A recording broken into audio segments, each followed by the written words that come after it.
Governor, the New York Times says that Tim Scott's endorsing Donald Trump tonight. What would that mean to your campaign? We'll wait and see if it happens. Have you talked to him lately? She's not going to answer your question. That's Nikki Haley. That's telling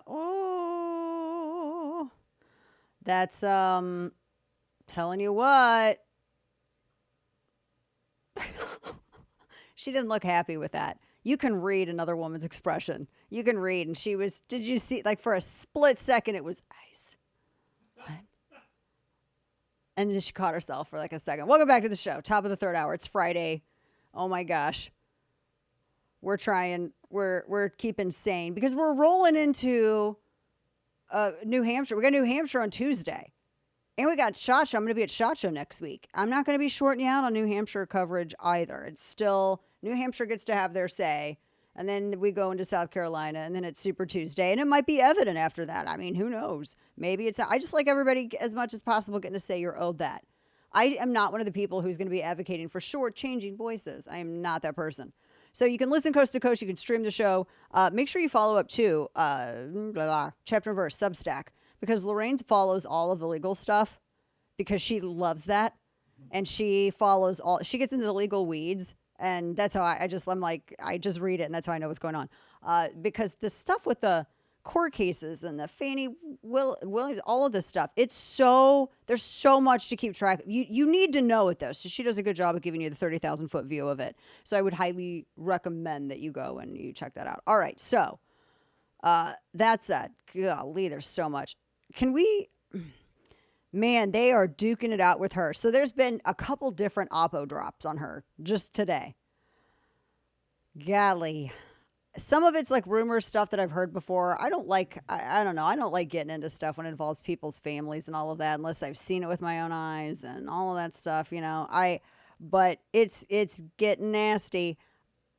Do you think that it's been floated that he is looking at her for VP? I will say this. I do know for a fact that there has been an effort with her donors to push her to the front runner as a potential if he cinches the nomination. Because she's got a lot of establishment donors and he's got legal bills.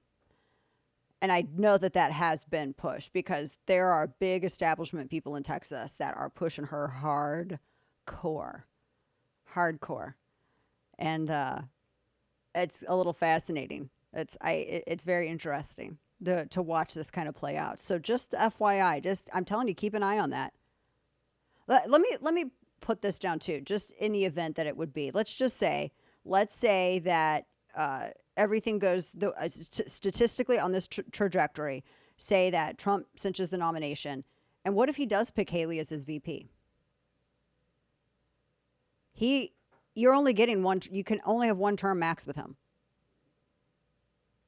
That was honestly one of my big things factoring into the primary because you only get one term with him, and then we got to do this whole nightmare again of 4 years, which is hard on everybody. You are literally going to put her in a position to be president.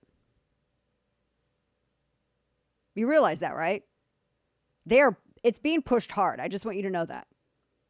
That is true. It's being pushed hard. That's why there's a fight within his camp right now.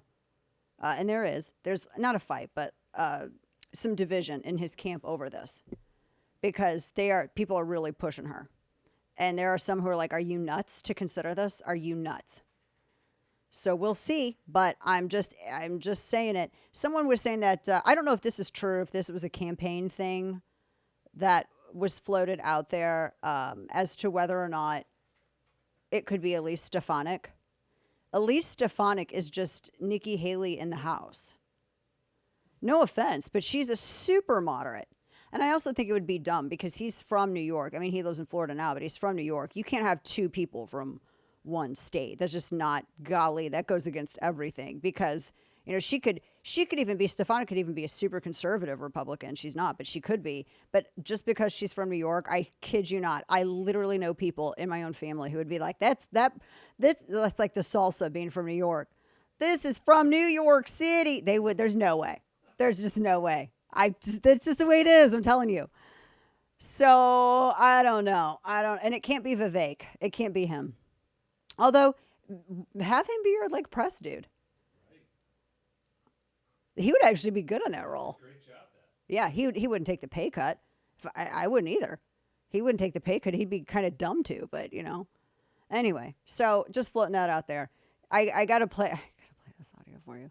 Hang on, let me pull this up. Where's this at? Audio soundbite 21. This came out. It is Haley debating herself. It really is, though. Listen. I would not run if President Trump ran. I'm Nikki Haley, and I'm running for president. I will not now, not ever, support raising the gas tax. Let's increase the gas tax by 10 cents over the next 3 years. A huge issue that I'll deal with as soon as I get there is social media. They need to verify every single person on their outlet and I want it by name. I never said government should go and require anyone's name. I think China's been a really great friend of ours. Yes, I view China as an enemy. That was not what I intended to say. I do not think we need to pull money from the UN. The UN, the only thing is we would defund the UN as much as possible. When a 12-year-old child in this country, assigned female at birth, says, actually, I feel more comfortable living as a boy, what should the law allow the response to be? Well, I think the law should stay out of it, and I think parents should handle it. I think there should be federal involvement. You should not have any gender-altering anything done to a child before the age of 18. So that's a lot to. Do you see what I'm saying? Like, you can't have. Come on. Tale of two Haleys. Remember how we said that Vivek Ramaswamy was like the. Dude, she just stole your crown. She straight up swiped it. Swiper, no, swiping. She took it. Oh my gosh. This is just going to be, it's going to be, I want to tell you this too. I saw this on social media a little earlier because there are so many bots out there. There are so many campaign bots and they are paid. I want you to know that because people have been caught. And I have screenshots the day is long of people actually admitting that they've been paid and other, and I don't know if I've never taken a check from a politician, probably, but I don't know if it's done on all. I think Vivek did it. I think that the people that tweet for DeSantis's campaign are literally like his campaign people. I don't really see a lot of crazy bots, but I do. I mean, I've seen a lot of accounts on social media, even Facebook, that are very new and they're super aggressive. They only tweet about one thing, and you can Google reverse image search their picture, and it's like a stock image. There's tons of them that are like that.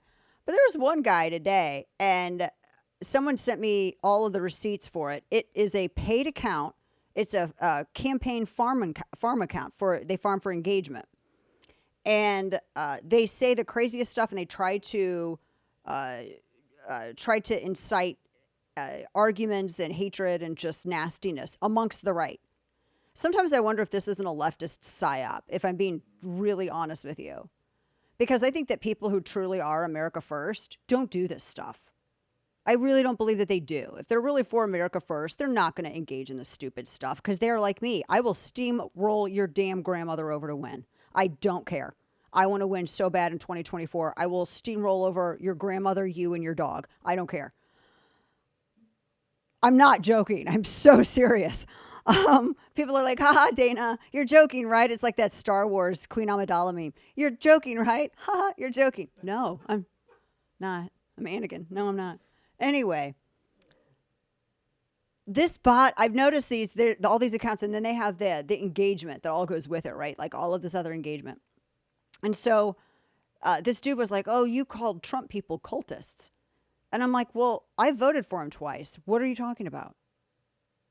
When have I ever said that? I'm on here 3 hours a day, Monday through Friday.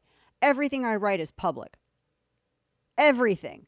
Twitter, Facebook, Instagram, everything is public. Should be pretty easy to put up some receipts, so do that.